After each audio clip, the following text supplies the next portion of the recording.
क्या एक्शन लिया प्रेम शुक्ला जी? पूछता है भारत। ये बीजेपी आपकी बात नहीं है। गुनाहगारों के खिलाफ तो एक्शन लेना पड़ेगा प्रेम शुक्ला जी, और ऐसा एक्शन कि दोबारा इस तरह की 100 लोगों के ब्रिज पे 675 लोगों का टिकट काट दिया। उस कंपनी की हिम्मत, किसी कंपनी की ऐसी हिम्मत ना हो। ह्यूमन मतलब जिंदगी की वैल्यू के साथ खेल रहे हैं, लोगों की जिंदगी के साथ खेल गए वो। प्रेम जी देखिए, लोभवश किया गया एक आपराधिक लापरवाही है, आपराधिक लापरवाही है। और इसलिए जो है धारा 304 के तहत, 318 के तहत, जिसमें कठोर से कठोर दंड दिया जा सके, ऐसी धाराओं के तहत कार्रवाई करने की प्रक्रिया प्रारंभ हो गई। 9 लोग गिरफ्तार हो चुके हैं। जो भी इसमें जिम्मेदार होगा, जिस स्तर पर जिम्मेदार होगा, क्योंकि 170 से अधिक भारतीय नागरिकों के प्राण गए हैं, तो आपराधिक लापरवाही के जो भी जिम्मेदार लोग हैं, जिस कारण भी है, इसीलिए एसआईटी गठन किया गया है, इसलिए कार्रवाई तीव्रता से हो रही है। किसी प्रकार की लापरवाही बरतने वाले को, जिसके कारण 170 लोगों के प्राण गए, कोई बख्शा न जाए, ऐसी व्यवस्था और तीव्र कार्रवाई। यही तो इसलिए आदरणीय नरेंद्र मोदी जी स्वयं, उनका पीएमओ, पूरे घटनाक्रम में राहत और बचाव हमारी पहली जिम्मेदारी थी। और 18 मिनट में पहला जो वहाँ पर दुर्घटना का शिकार व्यक्ति था वो अस्पताल तक पहुँचता है। अस्पताल में सबके लिए व्यवस्था है, एम्बुलेंस से तीव्र गति से।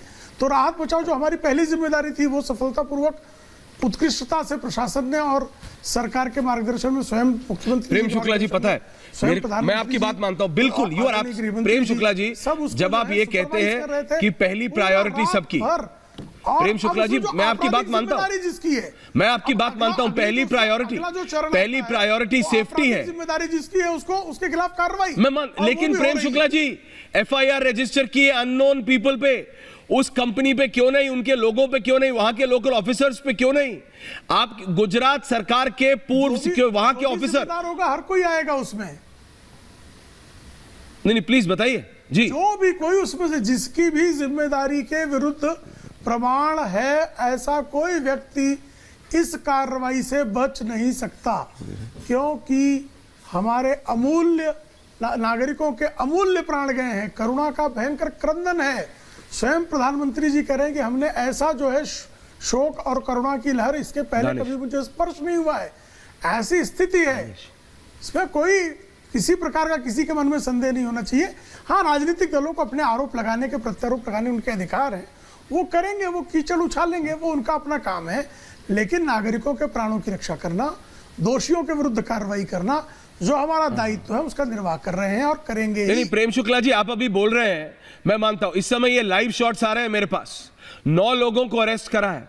इसमें 2, जरा फुल फ्रेम चले जाइए गरिमा इस पे, और उन 9 लोगों का लाइव फ्रेम आ रहा है जिनको अरेस्ट किया, उसमें से 2 उस कंपनी के हैं। ये मुझे वहां के कर्मचारी लग रहे हैं। ये 2 मेंटेनेंस के हैं, 2 सिक्योरिटी वाले और 3 और लोग। इन 9 लोगों को अरेस्ट किया है। आप मुझे बताइए जरा, क्या आपको लग रहा है कि वो टिकटिंग इनके हाथ में थी, या इनके बॉसेस के हाथ में थी, या इनके बॉसेस के हाथ में थी, या इनके मालिक के हाथ में थी? आने दो, रोको मत। क्या आपको इनको देख के लगता है? 134 लोग मर गए, 40 से ज्यादा बच्चे। आप बिल्कुल ठीक कह रहे हैं प्रेम शुक्ला जी, जब आप कहते हैं कि पहला काम है सबको बचा, हम सब आपके साथ हैं, पूरा देश, कि भाई बचाव कार्य सबसे पहले है। लेकिन जब एक्शन हो, जब एफआईआर हो, तो अननोन पीपल नहीं, उस कंपनी के खिलाफ उसका नाम होना चाहिए था एफआईआर में प्रेम शुक्ला जी, जिसको जिम्मेदारी दी। लोग तो कह रहे भाई एनओसी नहीं थी। आप सोचिए, वो कह रहे हैं बिना एनओसी के ब्रिज खोल दिया। और लोकल एडमिनिस्ट्रेशन, वहां की म्युनिसिपैलिटी से पूछा प्रेम शुक्ला जी, मैं सिर्फ सवाल कर रहा हूं, अभी तो डिबेट खोल रहा हूं। वहां की म्युनिसिपैलिटी से पूछा तो वो कह रहे हैं संडे था, वीकेंड था, इसलिए हम गए नहीं, मंडे को जाते। अरे ये कैसे हो सकता है? तुम्हारा संडे हो गया 134 लोगों के लिए, और न जाने कितने परिवारों के लिए काला हो गए पूरी जिंदगी उनकी। उनके घर के लोग चले गए, एक घर के 5 लोग, एक घर के 2 लोग आपकी पार्टी के। प्रेम शुक्ला जी, आपकी पार्टी के एक नेता हैं, उनके घर के 12 लोग मुझे बताया जा रहा है, रोंगटे खड़े हो जाते हैं बताते हुए। आदरणीय सांसद, आप ही की पार्टी के नेता प्रेम शुक्ला जी, उनके घर के 12 लोग इस हादसे में चल बसे। तो ये दुख इतना विकराल, इतना बड़ा है। भयंकर करुणा का समय है, बहुत भयंकर इसीलिए करुणा का समय है जी। और जो लोग इसके जिम्मेदार हैं, वो चाहे जो हो, चाहे जहां पर भी हो, चाहे जिस रूप में भी हो, उनकी जिम्मेदारी अन्वेषित कर उस पर तीव्रतम कार्रवाई और जो उसके खिलाफ कठोरतम दंड है उसकी व्यवस्था, जो हमारा दायित्व है जांच और अभियोजन, उतना आप देखेंगे कि उस किसी प्रकार की कोताही, ये आदरणीय नरेंद्र मोदी के नेतृत्व वाली सरकार है, इसमें किसी भी दोषी को बख्शने का कभी भी कहीं भी, उनके अपने स्वयं के जो है मुख्यमंत्री का काल देखे, प्रधानमंत्री का काल, और उनके आदर्शों पर चलने वाली सरकार है। बिल्कुल किसी दोषी को बख्शा नहीं जाएगा। और आप सामने देख रहे हैं कि जो पहले जिम्मेदार हैं, ऐसे 9 लोगों के खिलाफ जो गिरफ्तारी की गई है और उनसे जो संबंधित अन्य लोग होंगे जिनकी जिम्मेदारी पाई जाएगी जांच के दौरान, आप कह रहे हैं, मैं फिर आपसे सिर्फ एक सिंपल, आप मेरे को एक छोटी सी बात बताइए प्रेम शुक्ला जी, है ना, इसमें कोई ये मानने की बात नहीं। मैं तो कह रहा हूं जब डिबेट खोलूंगा अगले 2 मिनट के अंदर आम आदमी पार्टी क्या बोलेगी, दुष्यंत नागर क्या बोलेंगे, मैं राजनीतिक दलगत पॉलिटिकल स्लगफेस्ट से ऊपर, क्या आप मुझे बताइए, अगर वो पुल बिना एनओसी के खुला तो क्या वहां का कर्मचारी डिसाइड करेगा कि मालिक डिसाइड करेगा? आप भी जानते हैं, मैं भी जानता हूं, दानिश कुरैशी भी जानते हैं, आर्किटेक्ट साहब जानते हैं, हरीश त्रिपाठी जी, की भाई मालिक डिसाइड करेगा। अधिकारी मालिक, कोई जनरल मैनेजर, कोई उस तरह का आदमी करेगा सर डिसाइड? टिकट बांटने वाला तो डिसाइड करेगा नहीं। तो सर उस आदमी के खिलाफ एक्शन लो ना। 134 लोग मर गए।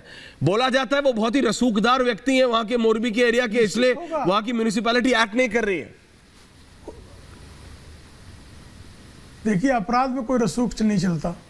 यह आदरणीय नरेंद्र मोदी जी के नेतृत्व वाली भ्रष्टाचार, अपराधीकरण, आतंकवाद इत्यादि दोषों के खिलाफ कार्रवाई करने में कोई कोताही न बरतने वाली सरकार है। कोई दोषी सामने आएगा उसके खिलाफ कार्रवाई में कोई कोताही नहीं, और यही आप पाएंगे।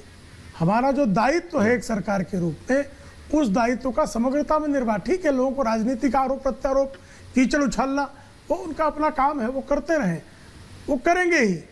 लेकिन हमें नागरिकों को जो ये करुणा का समय आया है, उसमें हम कैसे उनका राहत दे सकें, कैसे बचाव कर सकें, कैसे दोषियों को दंडित कर सकें, कैसे व्यवस्थाओं में सुधार कर सकें, कैसे इस ऐसे उदाहरणों के माध्यम से हम कभी ऐसे दोष फिर हमारी व्यवस्था में कहीं और ना आने पाए, इसका प्रबंधन कर सकें।